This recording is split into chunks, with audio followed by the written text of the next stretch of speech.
नमस्कार। ये रामनगर का गंगा घाट है, जिसे बलुआ घाट के नाम से जाना जाता है।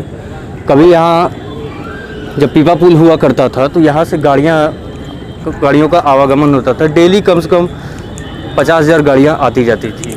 और आप देख सकते हैं कि रामनगर पर एक पुल बन जाने से यहाँ की स्थिति काफ़ी दयनीय हो गई। मिट्टियाँ कटान पर हैं और ये अगर कोई इसमें से गिर जाए तो न जाने कहाँ जाएगा, ये कोई नहीं जानता। आज हमारे साथ जुड़े हुए हैं प्रमुख समाज सेवी धनंजय साहनी जी। और आइए जानते हैं क्या कहते हैं। सर, बहुत बहुत स्वागत है आपका रामनगर घाट पर, और हमारे साथ जुड़ने के लिए भी आपका बहुत बहुत धन्यवाद। और यहाँ के बारे में बताइए कुछ।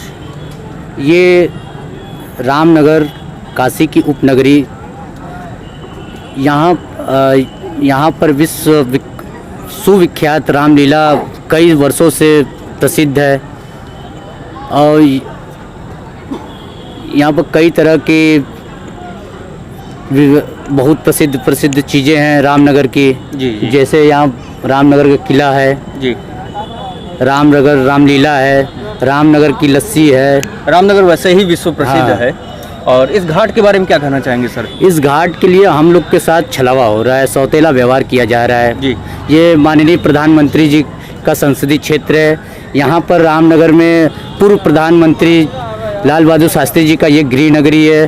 जी। और हम लोग के निषादों के साथ बहुत बड़ा छलावा हो रहा है। ये आप लोग देख रहे हैं, कम से कम 200 से लेकर 9 मोटर बोट बंधी हुई है।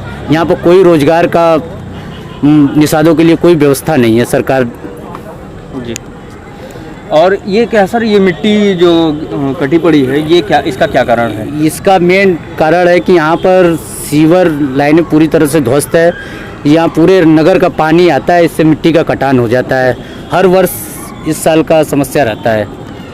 तो सर, इसके लिए आप लोगों ने कोई किसी से कंप्लेन वगैरह की है? हम लोग घाट के लिए कई बार, यहाँ पर मुख्यमंत्री का कार्यक्रम होने वाला था, हम लोगों ने पत्रक बनाकर अपने समुदाय के लोगों के साथ पत्रक देने के लिए पत्रक लेकर खड़े थे। हालांकि मुख्यमंत्री जी का कार्यक्रम किसी कारणवश कैंसिल हो गया, इसलिए वो पत्रक आज भी हम लोग के पास है। अच्छा। तो वो पत्रक आप लोग को देना हम चाहिए लोग था? बंदी प्रखंड को पत्रक दिए थे। उन्होंने कहा कि ये घाट पास है, अब पता नहीं कब उनका पास होगा, ये हम लोग को नहीं जानकारी। वो कहे थे कि मार्च में आपका काम लग जाएगा। मार्च से लॉकडाउन लग गया, उसके बाद हम लोग। जी, लॉकडाउन की वजह से तो काफ़ी काम रुका हुआ है। ठीक है सर, बहुत बहुत धन्यवाद। आपके बारे में बताइए सर। नमस्कार, मेरा नाम कृपाशंकर यादव का है। जी। जी। घाट के बारे में कुछ बताइए सर। देश के पूर्व प्रधानमंत्री लाल बहादुर शास्त्री जी के बारे में ऐसी मान्यताएं हैं, किताबों में भी आप कई जगह पढ़े होंगे कि वो इसी घाट से तैर करके अध्ययन करने के लिए जो है कि जाते थे। और सबसे अच्छी बात बता दें कि ये वही नगर है जिस नगर से ने सन 1964 में ही देश को ऐसा प्रधानमंत्री दिया था जिसने विश्व पटल पे राजनीतिक आदर्शवाद को प्रस्तुत किया था। लेकिन उनके नाम पर जो यह घाट है, इस घाट की स्थिति आप देख सकते हैं। और सबसे ज़्यादा अगर मार कोई झेल रहा है इस घाट के माध्यम से, तो वो है यहाँ का निषाद परिवार, गंगा पुत्र जिसे हम कहते हैं। जी। ठीक है, तो गंगा पुत्रों के साथ बहुत बड़ा छलावा हो रहा है। हमारे यहाँ जो पर्यटन की दृष्टि से जो लोग आते हैं, वो भी कहीं ना कहीं आने वालों की संख्या काफ़ी कम हो गई है। फिर इसके बाद अगर ये घाट पक्का हो जाता है, मैं मानता हूँ कि इसे कम से कम कई 100 लोगों का, गंगा पुत्रों का और तमाम अन्य लोगों का, दुकानदारों का रोजगार नए रूप में सृजित होगा। और 1000 परिवारों के घरों में एक बेहतर तरीके से चूल्हा जल सकता है।